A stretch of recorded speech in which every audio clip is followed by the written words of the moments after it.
premier contact avec les Gilets jaunes, c'était fin novembre, début décembre de l'année dernière. On était en train d'enregistrer le 4e album du groupe Ma guitare s'appelle Revient, Esperanza, dans le sud de la France, à Sérignan plus exactement. Et donc là, on voyait partout, surtout au rond-point, et sur les tableaux de bord des voitures, du jaune, du jaune, du jaune. Et on passe une fois devant un rond-point qui était très fréquenté, un soir, on passe 2 fois, le deuxième soir. Et puis je dis, allez, je m'arrête, attiré par l'odeur de la palette qui brûle, on met le clignot, on sort de la bagnole. Et là, on va prendre langue, on va discuter avec les Gilets jaunes. On dit bonsoir, est-ce qu'on peut...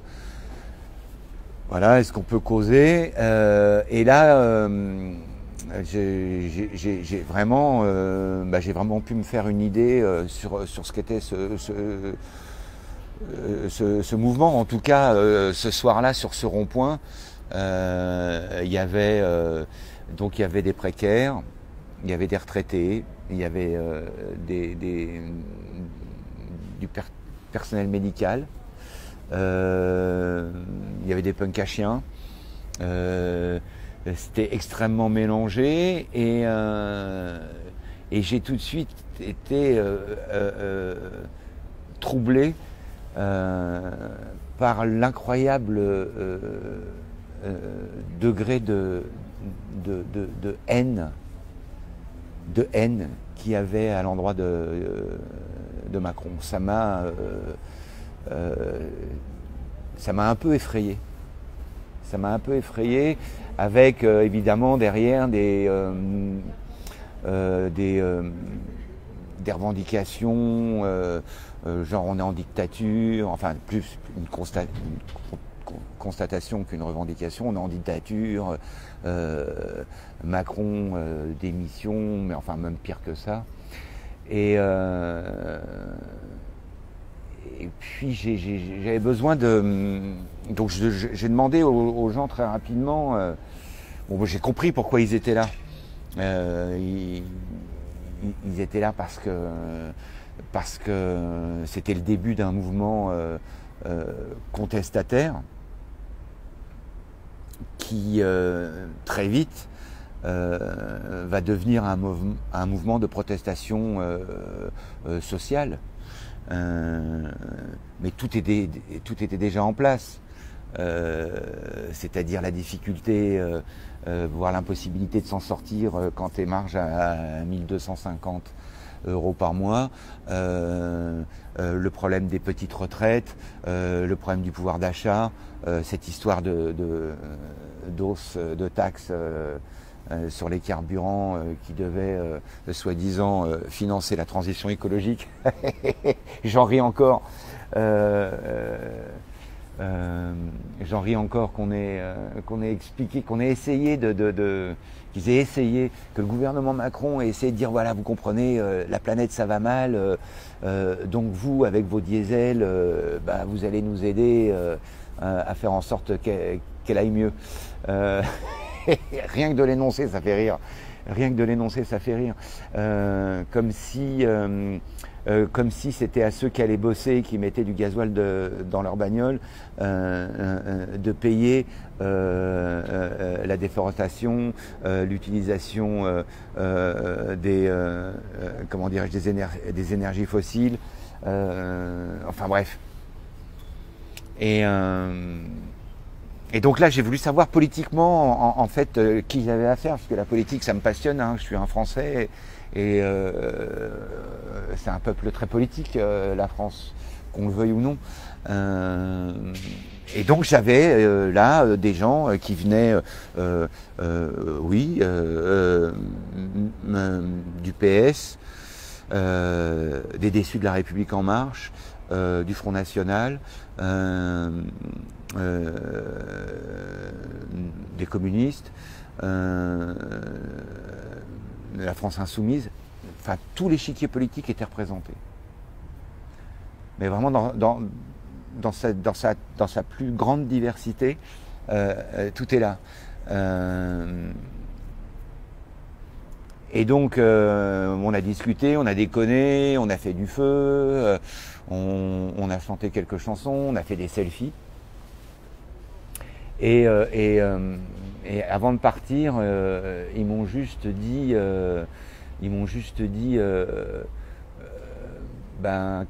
qu'ils avaient besoin de tout le monde, qu'ils avaient besoin d'aide, qu'ils avaient besoin que les gens rejoignent le mouvement. Et ça, c'était vraiment 15 jours après le début.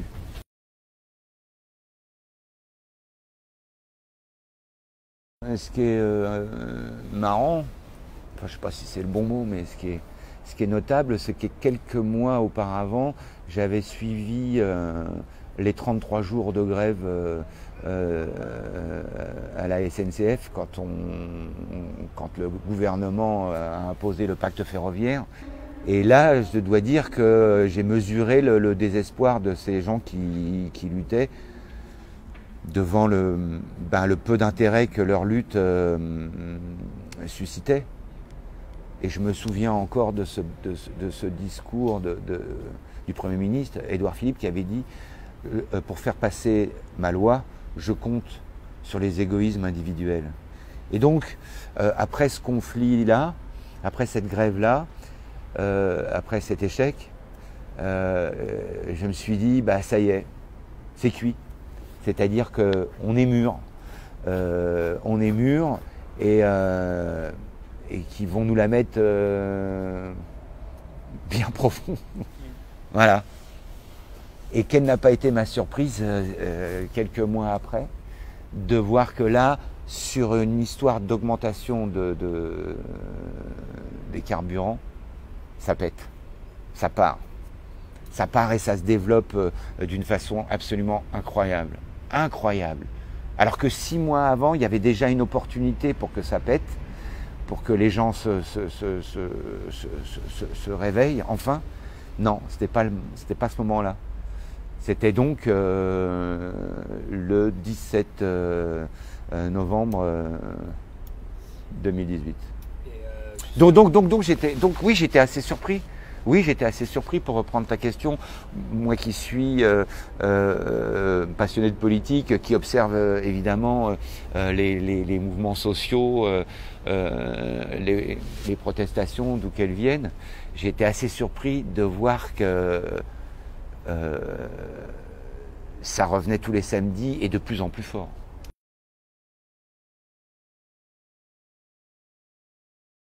Les Gilets jaunes n'ont pas rien obtenu. Concrètement, en espèces sonnantes et trébuchantes, ils ont quand même fait lâcher 11 milliards. D'un coup. C'est pas rien. Donc on ne peut pas dire qu'ils n'ont rien obtenu. De ce côté-là, je ne dis pas qu'ils ont obtenu satisfaction, mais Macron, il a lâché quand même. Il a lâché. Alors, ces 11 milliards, c'est toujours pareil, c'est nous qui allons les payer. C'est pas le CAC 40, c'est pas Bernard Arnault, c'est pas les plus grosses fortunes de France. On ne va pas encore chercher l'argent là où il faudrait aller le chercher, mais c'est quand même pas négligeable. Numéro 1. Numéro 2, ce qu'ils ont entre autres obtenu aussi, les Gilets jaunes, c'est ce sentiment qui est assez délicieux, c'est qu'ils ont mis la panique au ministère et à l'Élysée, quoi. C'est-à-dire que là, ils ont l'arrêt des fesses en sueur. Et même si il n'y a eu qu'un préfet qui a été lourdé ou déplacé, je peux te dire que il se prépare sans doute des nuits agitées là-bas. C'est-à-dire que pour comment dirais-je, pour que l'ordre soit donné par le ministère de l'Intérieur aux forces de l'ordre en leur disant « lâchez-vous, vous serez couverts », c'est que vraiment ils sont au bout du rouleau, quoi. C'est-à-dire que mater parce qu'on peut bien employer ce mot-là, mater cette insurrection ou cette protestation, parce que l'insurrection, je dis ça, je vais peut-être aller en tôle. Alors cette protestation dans une violence absolument inouïe, enfin c'est absolument incroyable, c'est incroyable. Je ne vais pas rappeler les chiffres ici, mais c'est des dizaines d'amputés. Des dizaines d'amputés, des gens qui vont manifester, qui perdent un membre. Enfin, c'est incroyable. Des éborgnés, Et ben pour qu'on en arrive là, il faut vraiment qu'ils aient chaud au cul, quoi. Donc ça fait partie des choses aussi qui sont obtenues. Et puis il y a aussi ce sentiment délicieux tout à l'heure à côté duquel je suis passé, c'est la popularité.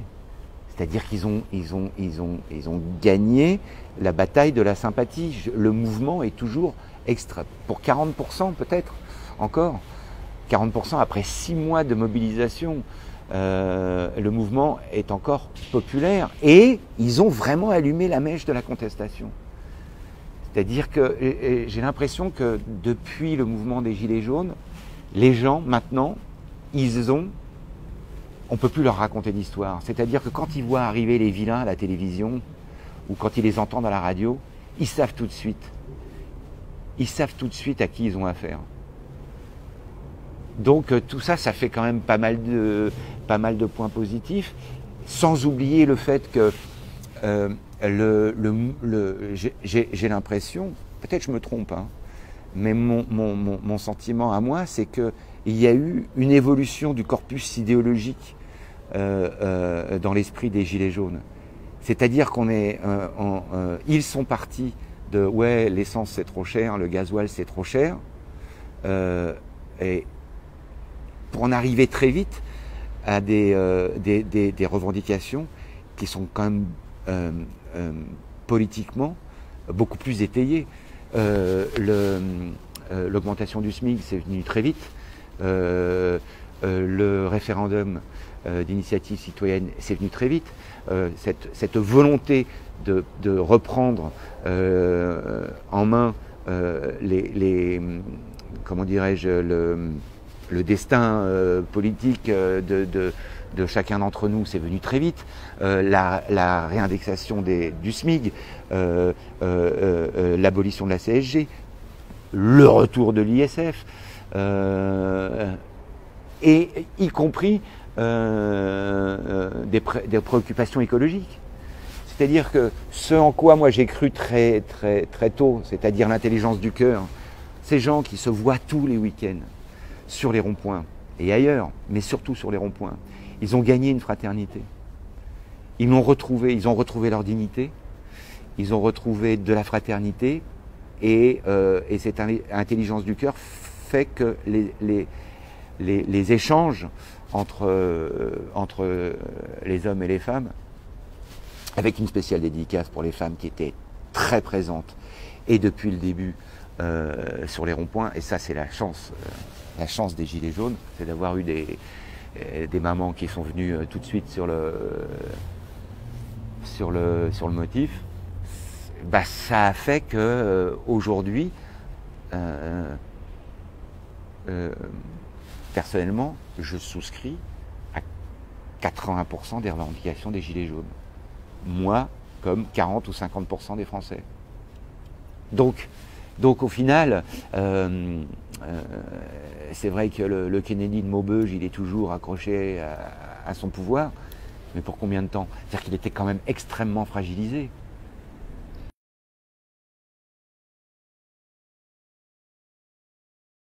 C'est pourquoi il me semble indispensable, mais vraiment, hein, il faut se bouger le cul, c'est maintenant, quoi.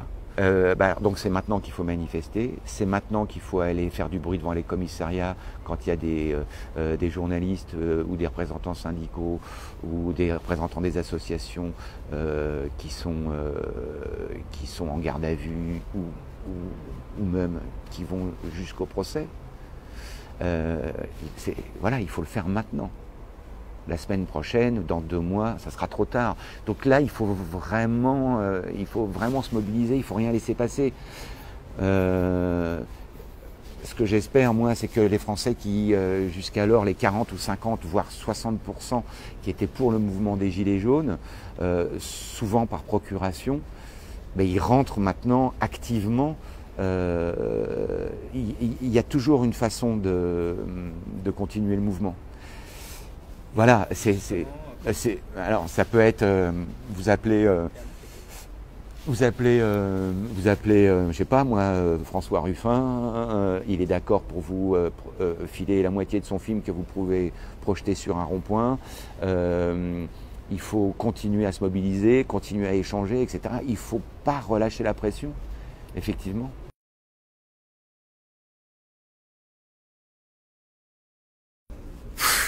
En fait, non. Ça pourrait me donner envie de pleurer, ta question. En fait, je me dis, mais pourquoi tous mes potes, toutes mes copines, ceux que je connais, que j'ai rencontrés sur des tournages, au théâtre, etc., ben, il ne l'est pas ramené. Alors, j'ai plusieurs possibilités d'explication. La première, c'est que il y a là, dans cette catégorie socio-professionnelle, comme partout ailleurs dans la société, une dépolitisation des esprits absolument majeure. C'est-à-dire que le temps des Picasso, Renoir, Yves Montand, Signoret, Reggiani, Jean Ferrat, Ferret, Brel, c'est fini, quoi. C'est fini. C'est-à-dire des artistes comme Gréco, des artistes engagés comme ça. Il y en a. C'était la génération de nos aînés. Ils sont tous morts. Ils sont tous morts. Et donc, comme dans beaucoup de domaines de la société, eh ben, la politique, ça les intéresse pas. Ça les intéresse pas. Et ils sont alors, soit ils n'ont pas de conscience politique, soit ça peut revenir, ça. Hein. Il suffit de lire Victor Hugo et Aragon et ça peut s'arranger. Ou ne serait-ce que je sais pas moi, d'aller un samedi dans la rue avec les Gilets jaunes pour parler avec eux. Soit le monde on va dire le monde du spectacle, il n'échappe pas à la règle de l'ultralibéralisme qui règne dans tous les domaines de la société aujourd'hui. C'est-à-dire, tu veux travailler, t'es un précaire. On est des intermittents du spectacle. Des fois on travaille, des fois on travaille pas. Tu veux travailler plus souvent, ferme juste bien ta gueule. La ramène pas trop. Voilà. Et puis alors ceux qui ont pignon sur rue, alors eux ils sont impardonnables. De ne pas s'être levés, de ne pas avoir dit moi je comprends les gilets jaunes, eux ils sont impardonnables. Et surtout ceux qui ont dit je ne comprends pas ce mouvement-là. Alors autant je les soutenais au début, mais maintenant c'est trop violent. Alors eux c'est le pire. Eux c'est le pire parce qu'ils se trompent. Ils se trompent. Qui peut être contre les gilets jaunes? Qui peut être contre davantage de droits pour les travailleurs? Qui peut être contre davantage de droits pour les retraités? Qui peut être contre davantage de droits pour les précaires? Qui peut se ranger du côté du plus fort en crachant sur la gueule de ceux qui ont des difficultés? Qui? C'est fou ça. J'arrive pas à comprendre. Mais c'était comme les partis, ceux qui étaient contre le mariage pour tous. Comment on peut être comment on peut, enfin non, bon, bref, ça m'échappe.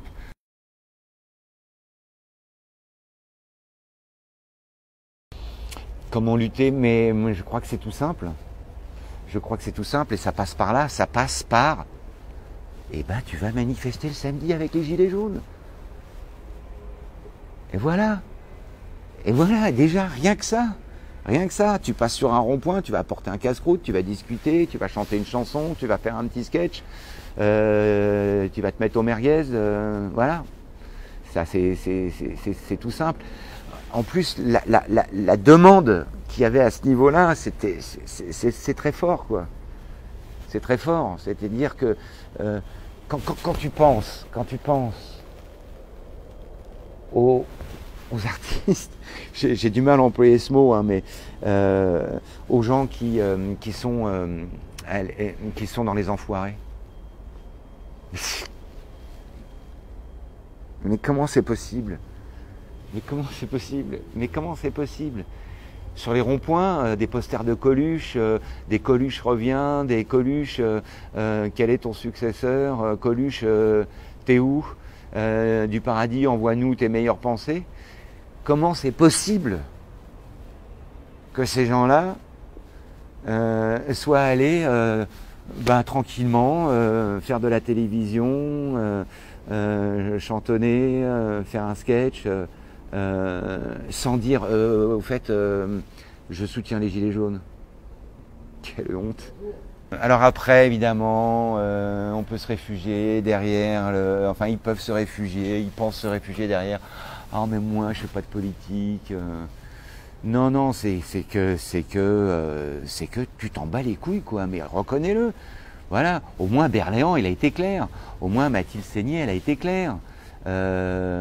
Au moins, comment l'autre, là, j'oublie son prénom à chaque fois, l'autre, celui qui a dit, ouais, on va faire quelque chose pour les copains. Enfin bref, et qui est revenu, mais quel idiot. En disant, non, non, mais finalement, je me retire. Non, putain. Enfin bref, là les noms me manquent, mais il y a quand même Guédiguian, Ascaride, Balasco, comment dirais-je, Lalanne, Xavier Beauvois, il y en a quand même plein qui se sont bougés, Emmanuel Béard. Ah, la jolie brune, là, oscarisée et tout, quand même. Oh Française? Oui, oui. Juliette Binoche. Binoche. Bon, pardon Juliette. Et puis il y a aussi beaucoup d'anonymes. Et puis tous les techos, et puis tous les réalisateurs, et puis tous les metteurs en scène de théâtre, Jean-Luc Moreau, ça me revient maintenant. Voilà, il y en a quand même qui sont sortis du bois.